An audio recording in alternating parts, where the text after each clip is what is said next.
Tabs Hub Hope Tab channel. Hii Hope jina Hub. inakuanga ngumu yangu kutamka. Karibu Mutembei TV tena. Asante sana. Thank you so much. Yes, leo umetuambia unataka sasa kuongea na wamama. Last time ulikuwa hapo uliongea about wababa. Yes. So kindly introduce vile unafanya and then tuendelee. Hello, guys. My name is Tabs, and my real name is Tabitha Kush. I am based in the United States. I do have my own YouTube channel that is called Tabs Hope Hub channel. I do talk a lot about how one can come to the United States. So in case you are looking to join us here in America through green card, through education, through nursing, and yeah, and many other ways you can subscribe to my YouTube channel, follow me. And I also call myself Tabs Hope Up channel on Facebook. I have a Facebook page that is not very active, but all the same, if you follow me there, you can DM me in case you have any questions on how you can come to America. And most specifically, I will repeat again, I do talk more about green card scholarships in case you are a nurse in Kenya and you would like to come to America and you don't know how, I can share the links with you that you can try and get yourself here.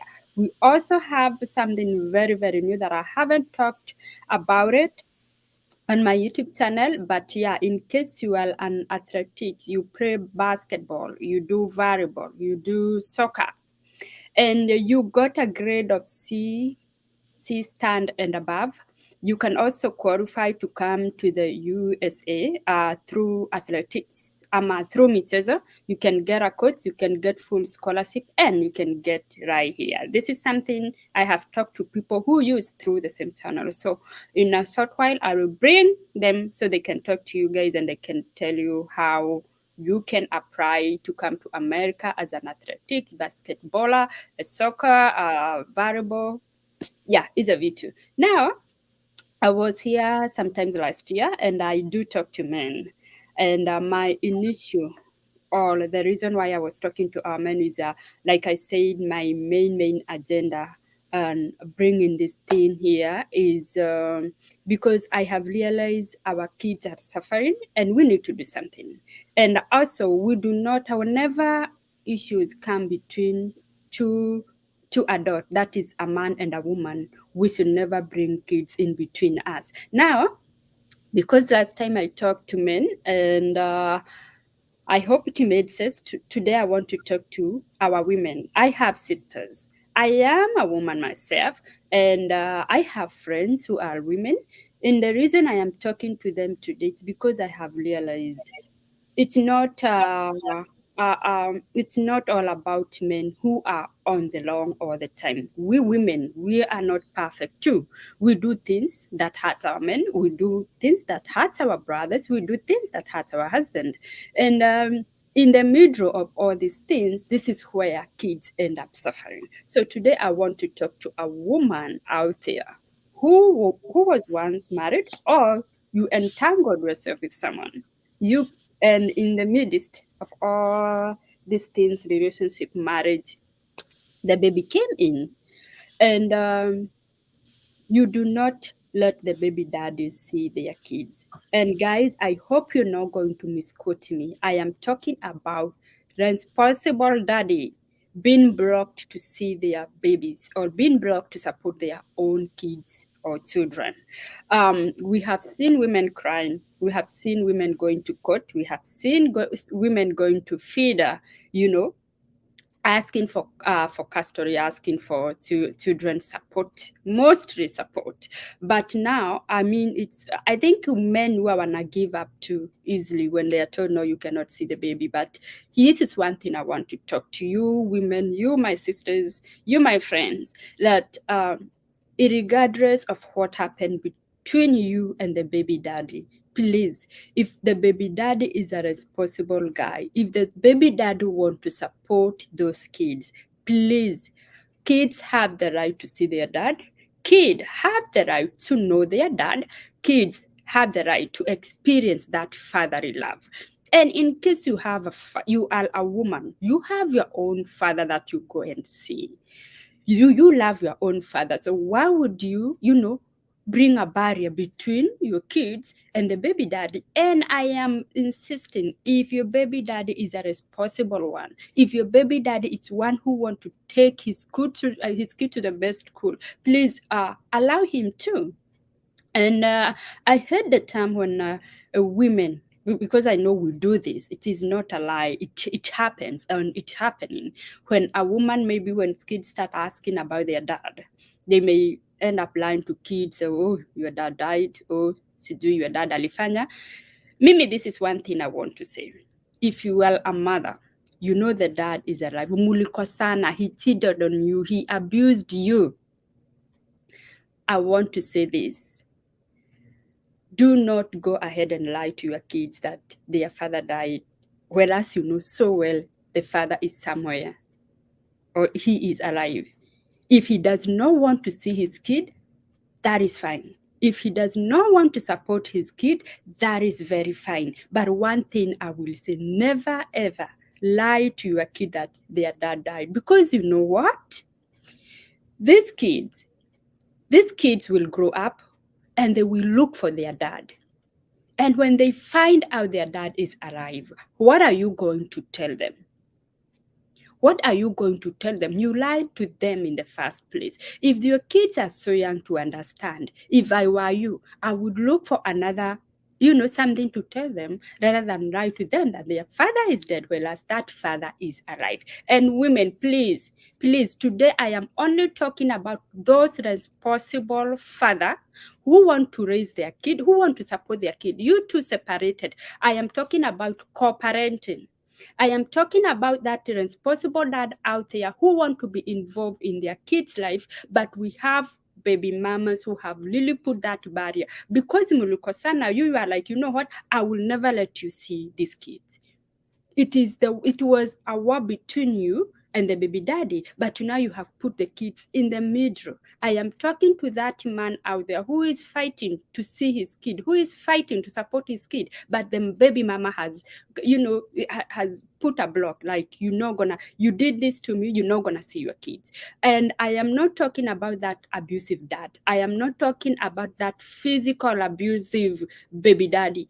I am talking about that man who want to take his kid, who want to pay that school fees, that dad who want to see his kid on Sunday, take them somewhere out and bring them back. That is the only that I'm talking on their behalf today. Because number one, I have realized when sometimes we are doing so well, financially, we are financially independent, we are good. When divorce comes in or separations comes in, when breakups comes in, we women tend to carry ile matungu, like, you have done that to me, I will never let you see my kids. And you good, you feel you good, you are financially okay, you are doing so well, and you feel like, you know what, there is nothing that's gonna change. I can be able to take my kids to those international school. My kids will never lack anything. You may give them whatever they want, but remember one thing: you can never replace their father. You can never replace that father's love. If a father is there who want to be involved, please allow him to be. You can never be the father. You will be the mother. You will provide everything for this kid, but you will never give them the father or the fatherly love. That advice that they could have gotten from their father, they will miss it. Maybe you may say, I have brothers, they have uncles, but remember one thing: a father can never be replaced by an uncle, or an uncle can never replace a father. So in case you have that responsible baby daddy out there who want to be present, you two do not need to be together, by the way. You can do 100% clean, pure co-parenting. Like, this weekend you have the kid, the other weekend, the baby daddy has the kids. This school visiting day is the baby dad going, the other time it's me going. The two of you can go and present yourself like we are the parent. There is nothing wrong with that. And the reason I have decided to come out today is, we broke these kids, yes, we broke this baby daddy. But we also forget, or we also tend to forget, like, this life, life sometimes it loses balance. You could be doing so well, you could be having everything for your children. Umawa blocked, you have blocked them from seeing their dad, or you have blocked the dad from seeing their kids, the kids. And then something happened. You may lose your job, you may become sick, or the worst may happen, that is death. Remember, you blocked the good relationship that was meant to be built between the kids and the baby daddy. You blocked it. So when you are sick, when you have lost your job, when you are dead, how is this relationship going to be built? There is no third room. You may trust your family so much, thinking, oh, when I'm gone, when I'm sick, my family will be there. Let me tell you one thing. Your family may be there laughing, eating with you today because you are okay, you are physically okay, you are financially okay. You're not depending or relying on them on anything. But the moment you're gone, the moment your business is corrupt, the moment you become, homeless or with no money, you will never see that family that you think maybe they will be there for your children. We have seen the worst happening. Like whereas a single mom passes on, or the daddy passes on, you are the aunties to this kid, your own brothers or your own sisters will make your children their house help, their shamba boy, they will make their slave. So what I'm trying to say is, do we look like, what if I am not there tomorrow? Who will take care of my kids? It is good like to let your kids know, like, yeah, even if me and your dad separated, he is still your father. And I have seen we're going to, unless someone tells me I do not even want my names on that birth certificate, then I would definitely change it if you don't want it. But we have seen women like tumekosana, I will go ahead and change even the name. If you feel that makes you happy, that is very fine. But do remember one thing, that blood is still the same. You will change the name. That is very fine if that makes you happy. Are you going to change the blood that is in your kids? Definitely no. They still belong to the father. They still belong to that man you hate so much. They still belong to that baby daddy that you do not want to see. So me here today, I am here to caution women. Remember, anything can happen. This is what I'm going to insist today. Anything can happen. If that father is a responsible, willing, hardworking, willing to be part of his kids' presence, his kids growing, please allow him to. Because one day utanyamaza na utasema, why did I deny? Why did I deny my kid this? What will happen when the kids come to know the truth? That initially, mimi hata ndio nilikuwa na makosa. Because we also women, do things that break our marriages as well. It's not all about men all the time. It's not all about men cheating. It's not all about men being abusive, physical abusive, emotional, financially. We also have our weakness. We have seen women cheating too. We have seen women who are very manipulative. We have seen women who are abusive as well. So sometimes it could be my fault. And if it is my fault, why should I brainwash my kid? Why should I tell them your dad was, you feed them. Whatever you want to feed them, you feed them. But remember one thing, this thing will come to bite you in future. If you remember me talking to men last time, I told them, if you fail to support your kid today, you will come to look for them at your old age and they will not be there for you. This thing will happen the same thing. You have your kids right now, well and good. You taking good care of them? Fine. Are you brainwashing them? I hope not. Because they will grow up, they will know the truth. We have seen so many kids looking for their dad in the absence of their mom. They won't even tell their mothers. And in today's era, whereas we have social media, we have seen kids meeting their dad on Facebook. Just the name. And of course, damu itavutana tu. And they will even do introduction like, is so and so your mother? And of course I will say, yeah, that's my mother. And the guy will say, you know what, I'm your dad. People are meeting, kids are looking for their dad. So one thing I want to insist on today, do not block someone who want to be pleasant. And you daddies, ukipatiwa watoto on Sunday, if someone give you kids on Sunday or weekend, and you know school inafunguliwa Monday, why send them back home empty-handed? Like, buy them books, you know? Give them what they need. If you want to be present, you can't be present whereas you're not giving anything. You know, you cannot just be present to be physically present. You have to be present physically and also support. You cannot say, oh, I want to see my kids. Whereas, you know, hata kiatu nunuli mtoto.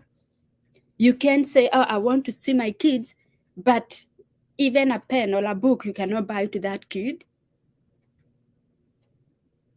You know what I mean? Like parental, it's something very broad. Ukitaka mtoto, utake mtoto na mprovide.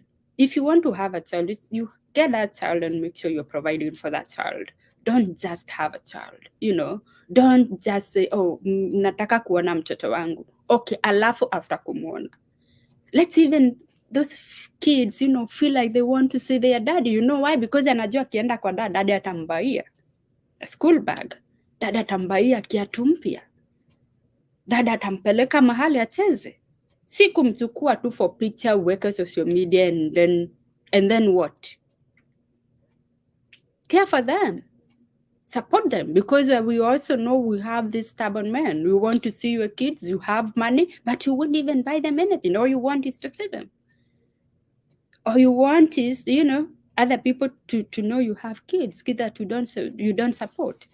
So what I'm saying is, you know, unaweza pata tuseme, you are a single mom, you have kids, they have no figure father. Tuseme if you are born in a family where it's just you and your sisters, no brother, you know, they don't have that father figure, they don't have an uncle. And there is things that are very serious in life, and especially in our African culture, something to do with circumcision, you know. Who is gonna do it? These are the things that I'm talking about. Like, let's the dad be part of it. If he want to. I'm not talking about kulazimisha wenye hataki. I'm not talking about the deadbeats. I am talking about those who want to be. So, some things may happen. Maybe you are very hardworking, committed, and always occupied woman. Umepigiwa simu shule, umeambiwa your son A, B, C, and D. Maybe that time your company imekutuma, maybe you're in UK, you're in Canada for project. Who are you gonna send? You know, but in case you have that good relationship, you know, that great cooperating thing, you just gonna call your baby daddy, hey, tunatakikana shule, I am away, can you please go? There are things that we cannot avoid. This is life. Tomorrow things could be so good, then hiyo siku ingine vitu zimeturn. So don't feel like because you are there, you are there. There are things that zinaweza kuja and you're like, oh my God, I wish niliacha baby daddy come in. We have seen kids, you know, turning even against us. When they grow up, when they are teenagers, they even turn against us. That is a boy that you're not even to control. And then uliblock the relationship. Ama pengine amekuja kujua you broke the relationship between me and my dad. Mtoto anakuja kukugeuka. If it is that sana ameanza kujiingiza for, you know, kwa vitu zenye ukijaribu kutafuta mtu wa kuongea na yeye unakosa. And nowadays kids are very, you know, they are very open. Mtoto atakwambia tu live. You lie to me. Or anataka my dad. What are you gonna do? If mtoto afike 18 years old, 15, 16, whatever that teenage age, mtoto aanze kudemand, I want to know my father, and ulikuwa umedanganya huyo mtoto baba alikufa. Because unajua nini? Kuna kitu uniuma kama mama umedanganya mtoto wako baba yako alikufa. You know him so well. Huyo baba ako uhai. Kids are meeting with their cousins. You know, cousin ya huyo mtoto wako anaweza kuwa alisikia gossip mamake wakisema baba yake ni so and so. Watamita taonga tamboho na by the way unajuanga baba yako ni so and so. Mtoto anaanza kureact na kuact weird kwa nyumba, unashindwa ni nini mbaya? Ashaambiwa babake ako uhai na wewe ulimwambia babake alikufa. Unaona, so tunakuja kujiletea vitu that are avoidable. Kama watoto wako ni wachanga sana, wanauliza baba yao, find a better way to tell them. Wakisafika hiyo age yenye you can sit down with them and tell them, hey, listen, this happened between me and your father. This didn't work out because of A, B, C, and D, and that's why we separated. And your father hakutaka to be part of your upbringing. That is how it is. But hiyo ni kitu unaweza explain in future rather than kukuwe na uongo yenye utashindwa kujitoa hapo. Sawa guys. So in case you are a mom, you have a baby daddy who want to be part. Don't look at what he did to you. He cheated on you. He moved on. You moved on. But kulikuwa na mbegu hapo katikati yenu.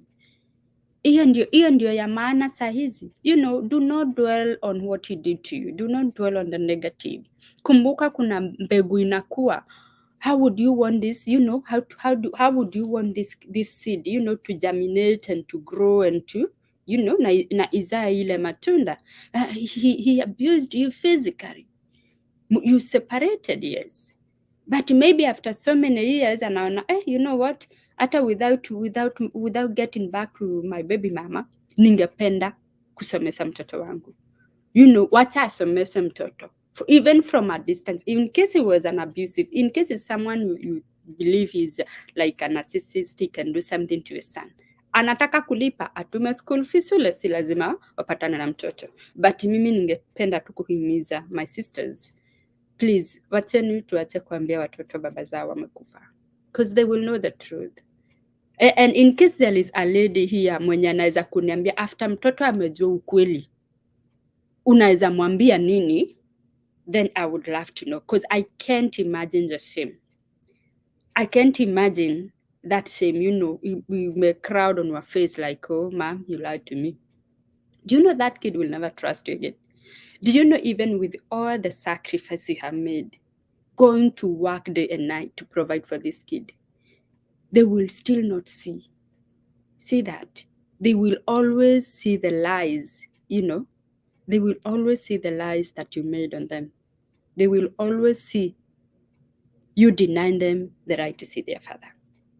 Sometimes these kids are growing up, they want to get married, maybe you passed on, they have no one to ask, how do we do it? And especially when it comes down to dowry payment. And that's where, again, they start looking for their father. They're like, have you taken something kwetu? Ndio nipeleke kwa kina. Actually, it's happened a lot. I am a Kikuyu. It's happened a lot in our tribe. Like whereby you cannot take dowry to your wife in case your mother or in case your father had not given dowry for your mother. So whether you like it or not, you're finding kids, they have to look for these fathers, so they can explain to them, how did you do it? What did you do? And what did you give? So maybe you lie to your kids, okay, then your father alikufa. Time ya kutoa mahali imefika. You are not there maybe to explain to them, maybe you are gone, you died. But they have to look for their father. So even in that, when you're in that grave, they will still not forgive you. They'll be like, why would our mother lie to us? We also have aunties. By the way, aunties are so good at telling, the kids, mama yako alikuambia baba yako ni nani? And they will tell them, and they will introduce them. Some of these aunties even know that the baby dad was a good person. It's your mother mwenye alikuwa kichwa ngumu somehow. So they will end up sneaking the information to your kids, telling them, you know what, your dad is so and so, he works for this company, na kwao ni A, B, C, and D. So in case you had lied to your kids, they will go and get all the information from the aunties, from the relatives, from the friends. And also, you may deny them. You may refuse to tell them kabisa. And then hawa watoto watakuja kuona na masisters zao. Because si baby daddy alienda akamove on akaza. And you had kids with him. They will meet up somewhere.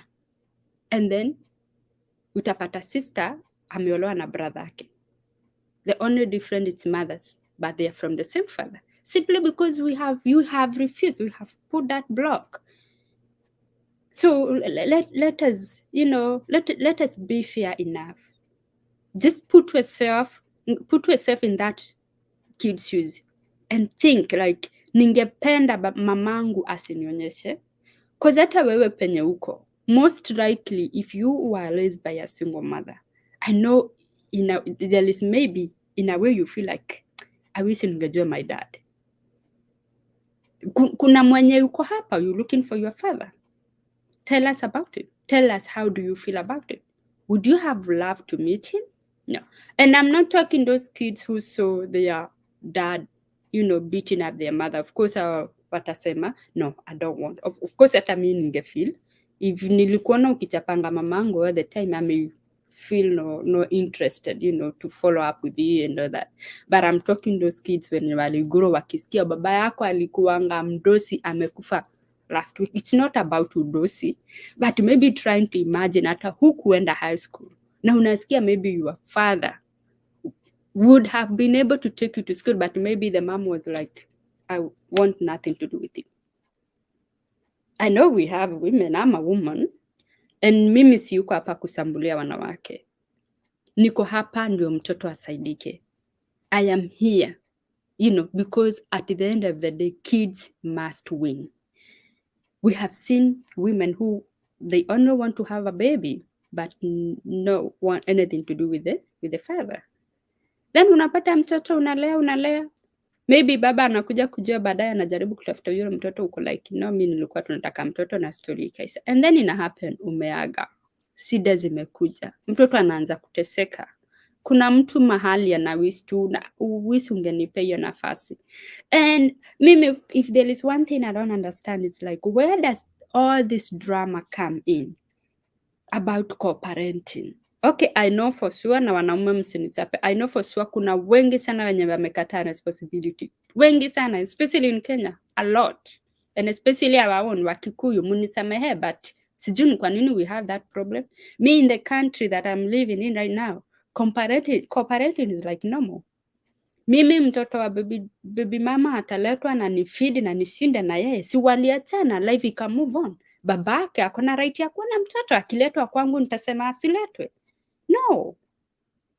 Mtoto alikuja, I was not in the picture. They separated, I got married to this man. He has a kid outside. Do I say no? Do I stop him from taking care of these children? Absolutely no. I have seen co-parenting like being very successful here in America. I mean, it is happening.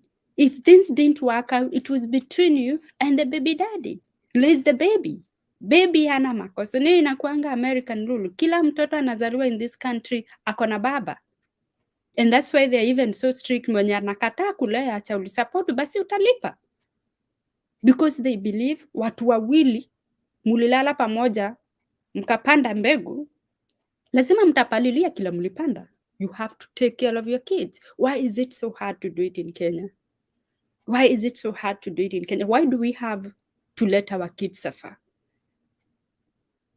Uko somewhere, uko na pesa, mtoto wako anaenda shule ya kanjo ama anakaa home a whole time, whereas you have school fees ya kulipia yule mtoto. Maybe wewe ni mama, juu leo naongelea kuhusu wa mama. Yani ego yako iko juu. Mtoto wako anakaa nyumbani a whole week, but you don't want to make that phone call to baby daddy. Mwenye amekuwa tu akisema nataka kusomesha mtoto wangu. You would rather have your kids stay at home because you don't want to be called a beggar. Because you don't want to know, like, you don't want baby daddy to feel like you can rely on him.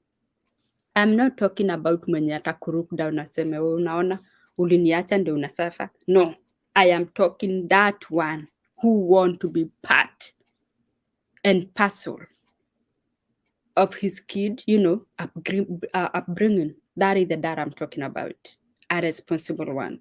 So in case you are a mom, just think about it. Think about it. See the benefits. Usiangalie tu nyinyi kukosana. See that benefit, like if I am not there tomorrow, mtoto wangu atakuwa na mtu wa kumsomesha. If something happened to me, I can't work anymore. What will happen to my child? Don't block those blessings, tafadhali. Don't block them. Let them flow. Let them come in. Situation changes, by the way. Usione saizi uko na uwezo, usione saizi wewe ni HR wa a corporate company useme ya ntalea. And especially with this COVID whereby things zinabadilika kila saa kila wakati, think about it. Baby mama, leo ninaongea na nyinyi, think about it. Don't let your kids suffer, and especially in future.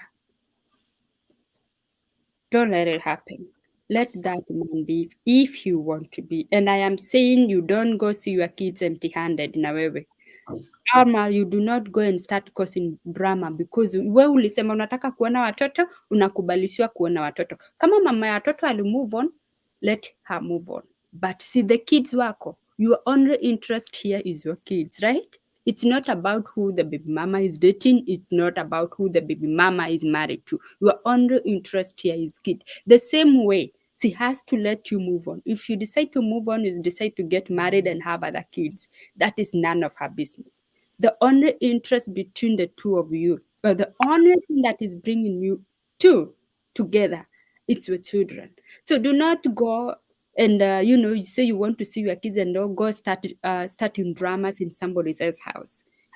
You don't start making your baby, you don't start frustrating your baby mama after you realize they have moved on. You have moved on too.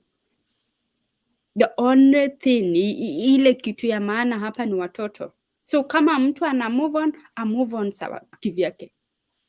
If the other person is moving on, move kivyake. But take your kid, support your kids. Remember, huyu baby mama akakufa, unaweza penda upate wale watoto. Wewe baby mama ukakufa, unaweza penda watoto wako wachukuliwe na baba yao, and especially if he is a responsible dad. Think about it. Think about the situations that happen in future. And I have talked about circumcision, marriage. Kuna watu they want their dad present, stories za dowry. Things happen. Unaweza afford kulipia mtoto wake akuje majuu kusoma. And then something happened, we're not there. The dad even didn't know where the kid was. So nataka tusome comment kidogo hapo. Okay. Ukiwajibu. Huyo Bazu anasema perfectly said. Thank you, Bazu. Then Michael anasema great advice. Thanks, Mike. Nairobi anasema well said.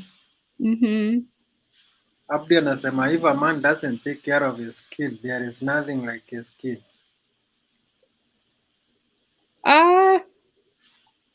If a man doesn't take care of his kid, there is, I agree with him. You cannot say you have kids that you don't take care of, you know what I mean? Because I think kuna ule msemo inasemanga kuzaa sio kazi ni kulea, right? So if you're not there for your kids, then you don't have the right to say you have kids. You don't have the right to. Okay, Millicent anasema absolutely yes, and the same applies to baby daddies. Yes, I talked about it last time. I talked about baby daddy. So yes, I agree, Millicent. It should be the same way. Sharon anasema if he doesn't take care, he has no right to see the kids, nor to ask about that kid. Yeah, that's what I'm saying. If you are a father, if you have been given an opportunity to see your kids like every other weekend or every Sunday, and then they just come see you, like you can't even buy them fruit, you can't even take them somewhere to, you just want to see them, take pictures and post them on social media, then you're not a father. And this is why I said in Mtembei, I am only talking to those responsible fathers who want to be part of their kid to support. To support them means emotional support and financial and whatever support they need. Brian anasema great advice. Thank you, Brian. Ben anasema many baby mamas will never even let you know the kid. They inform you that they got pregnant with you and avoid you forever. They change even their numbers too. Yeah, and I know, I think I have mentioned that part whereby, and I think this is an very unfair, Mutembei. If let's say I nataka mtoto, why don't I tell you from the word go, like mimi ni mbegu tu nataka, sina haja na you know what I mean. So it's like sometimes we women, we acting like this, tunaimba we still in this the seed to, so it's not fair. I will say it's not fair. Like I have said, I may decide to do it, but there is those consequences in future. Huyo mtoto atataka baba yao, nitamtolea wapi?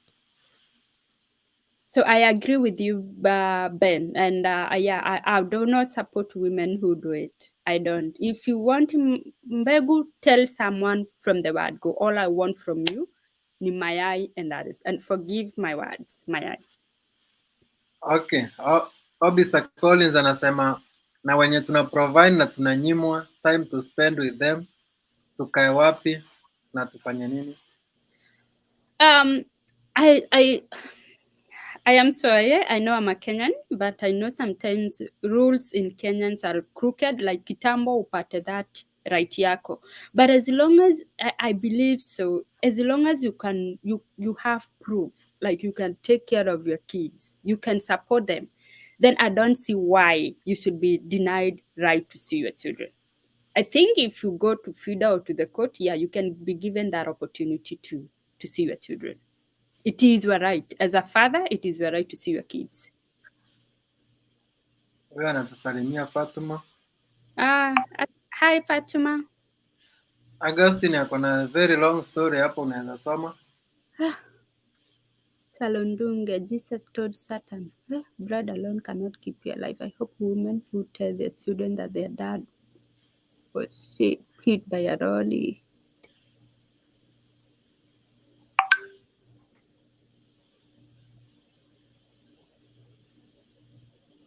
Yeah, I get your point. And if you remember even me saying like, hata kubadilisha majina, unless mwanaume akwambie sitaki jina yangu kwa birth certificate ama anywhere on those kids, you know, then I don't see why you should go ahead and even change that the names, because even if you change the name on their document, the blood is still the same. The father will always remain to be the father. So I get you, and that's why I was really insisting, like, wacheni tuwache kudanganya watoto. Baba yao yuko na watamjua, watamtafuta, watamjua. What are you gonna tell them? Hi Julie. Nasema very true. Yeah. Gloria anasema sisi Waluya hatuna shida na hiyo. Thank you Gloria. Sisi najua sisi ndio tuko na hiyo kitu na tuko na kiburi sana, by the way. Tuko na Wakikuyu, watu wa Central, tuko na hiyo shida na we need to change. Na by the way, mkiangalia sana, mkiangalia tuko watoto wengi wa Kikuyu ndio wako na hata ile shida kubwa zaidi, and especially hapa kwa malezi. Hapa ile mvutano, mtoto anabaki katikati, anapotelea pale. Kikuyus, we have a problem. But Mutembei, let me tell you something. Do you know Mkikuyu, jamaa Mkikuyu anaweza zalisha demu hapo jirani na upatananga na mtoto wako hapo na unamwassume. Like you just assume that kid. Like, na unajua kabisa this is my kid. But hamkuwahi oana, hamkuwahi fanya nini, but as long as mtoto alizaliwa, unajua alizaliwa. But me I know our own Wakikuyu. Utapatana na mtoto na uassume si wako. Utafunza mtoto darasa yenye uko as a teacher, and you will always assume that is not my kid. So I salute you Luyas. And I think Luos too. I think Waluo who are Luo don't, you know, hawatupi watoto wao. Bonnie anasema really true. Yes. Jane anasema thanks for the advice. Karibu Jane. Ndani anasema very true pia. Angie anauliza na wenye hawajui hata sura ya mtoi.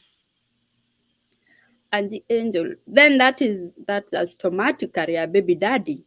Okay, kuna yule mtu mulifanya vile mulifanya, ukaja uko na mimba, ukamwambia akakwambia wewe tafuta baba ya huyo mtoto, ama akakwambia nilikuwa nafikiria wewe ni mtu mzima. Na sijui kwa nini wanaume wanaambiaga wanawake hivyo. Hata wewe ni mtu mzima. Ukienda kulala na yule mwanamke huku wa mtoto, ulijua mtoto anaweza kuja? Yes. tumia protection. Kama utaki mtoto, wacha kublame mwanamke all the time. So hapa Anji, saa zingine huyo ni baby, ni deadbeat mwenye hajawahi jua hata sura ya mtoto, as long as wewe ulimkazia juu. Pia mtembei, tunajua ni wengi sana unaambiaga mtu hey, niko na bora, nakwambia tafuta baba ya mtoto. So huyo achana na yeye. Kama si wewe mmemzuia kukuja kuona mtoto, yeye mwenyewe alijiamulia hataki, huyo ni deadbeat. Acha tu na yeye. Tunaongelea mwenye ako able na mwenye anataka, those who want to be present and to support. Okay. Silva Muigai anauliza, does it mean that if the father is incapable of taking care of the kid, he loses the right to see his kids? Being parent is a God given. Well, does it mean that if the father is incapable of taking care of the kid, he loses? No, he does not lose the right to see his kids, but kuna ile effort. You know, if our watoto wanakaa na mama yao kutoka January to December, does it mean all this time huwezi pata kiatu hata ya 500? You know what I mean? Does it mean in a whole year huwezi pata 5,000 utumie yule mama umwambie leo najua shule zimefunguliwa, hii ndio niko nayo? You know, efforts too. Effort. Cause kuna mwenye ako nayo na anakataa.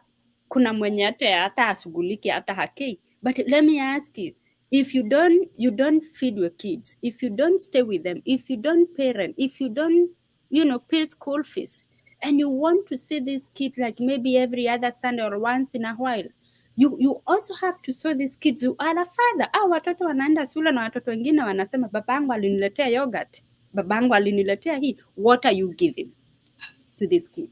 So it's also important, at least, even if you don't have a lot, show some effort. Mzalendo anasema support this noble idea. Thank you, Mzalendo. Anji anasema some babas just wait mtoto akue mkubwa ndio akuje aseme mtoto ni wake. Yeah, that thing happened, and I called them out last time I was here. I don't support that. I don't. Kuwa na mtoto wako from the beginning. Peter, soma hiyo message ameandika, ni refu. Call a spade, not a big spoon. You shouldn't message what is going to be right. We should agree to bear a kid. Then later the woman think it was by mistake to bear a kid. Let's give. Yeah, I agree with him. I mean, mtoto ni wetu sisi wote. Tujumuike tulee watoto. Isikuwe, you know, like saa zingine unapata mumeachana, jamaa anakasirika, bibi ameniacha, unatupa watoto. Na wewe dem unakosana na wewe unakasirika na wewe unasema hata wewe una watoto. Those are the things I'm trying to talk about. Differences zenyu ni zenyu nyinyi wawili. Watoto, they are innocent. You know, and these kids, you will need them in future. Not to give you anything, but you know, kuna vile in a way you will need them. Kuna vile in a way they will need you guys for you know, for advices. So yeah, but some Reddits even allow you to say when you are successful. Yes, it joins us, but some Reddits won't even allow you to see your children. They only come. Yeah, that is wrong in all ways, but like I've said, hata kama haukuwa successful, ulionyesha ile, you know, ile effort. Yeah. Not all Luyas. Oh, kuna Waluya wanatupa watoto. Do you know that?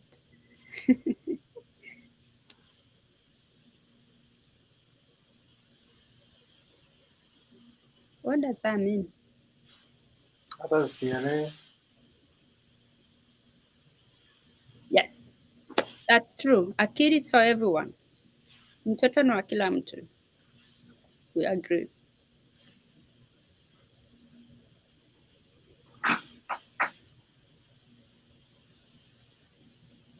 Okay, you know, on this one, saa zingine hapa ndipo hata you let the kid decide now, cause mtoto akisafika 18, you cannot decide for them. And let me tell you, ladies and gentlemen, these kids are not stupid. They know things, they learn things, and especially mtoto akisafika 7 years, They are kid, yes, but that is when they start digesting. That is when, even when you two are living together and you're abusing, physically abusing, verbally abusing, these kids knows, oh, baba alifanya hivi to mama. So if he's not present, he refused to see his kid, and then he started looking for them when they are done with school. This kid knows my mom was there. They know everything. So this is where, unaacha mtoto yewe mwenyewe decide na kulingana na vile umemlea. I am very sure now this is where kids turn against the other parent. Mwenye as long as hukumwambia alikufanga ama hukumwambia mama baba. This is where the kids feel like, I don't need you. Dad, you are never there. Mom struggle. Tuliona mama akienda marikiti saa 10 usiku. We know our mom. So they may talk to their dad, but they may not want anything to do with them. So don't worry about it. This is at that age, mtoto atajiamulia. And most likely, wanasimamanga na mzazi mwenye wamejua has been there for them.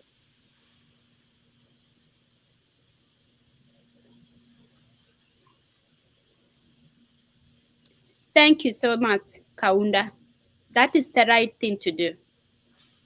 I salute you.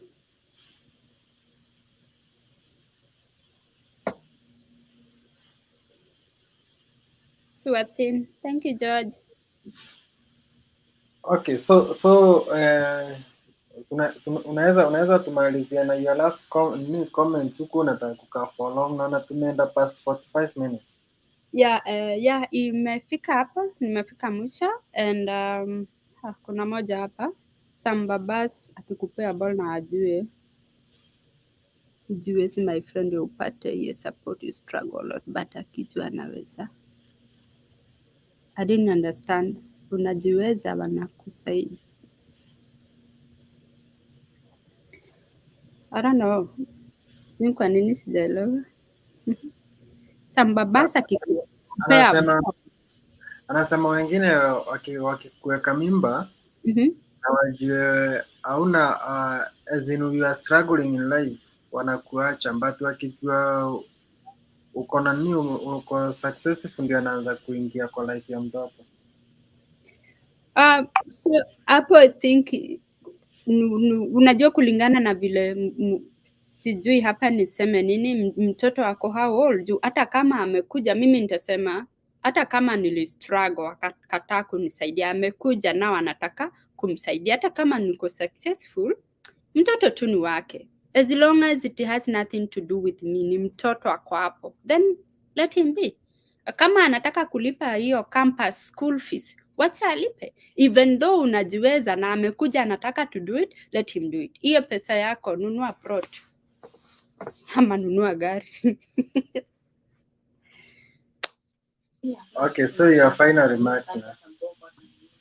Yeah, so guys, I would like to say thank you so much for watching. Thank you for your support. Thank you for your question. I hope I have answered them at my best level. I hope tumeelewana, and thank you so much. I have seen very positive comments today. God bless you all. And I also believe this one will bring change. The change will start with me and you. If you are watching this, you have a son somewhere or a daughter that you don't support, you don't even care, looking for them, start doing it now. What after to size? If you are a baby mama, you have kids, you have blocked that baby daddy from, seeing the kids, and he want to support them. Please allow him to. Because you know what? Your tomorrow may change. You may need him. But unfortunately, he may not be there when you're looking for him. So let the kid be.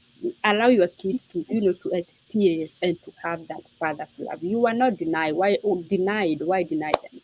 So that's all I have to say today. Asante sana.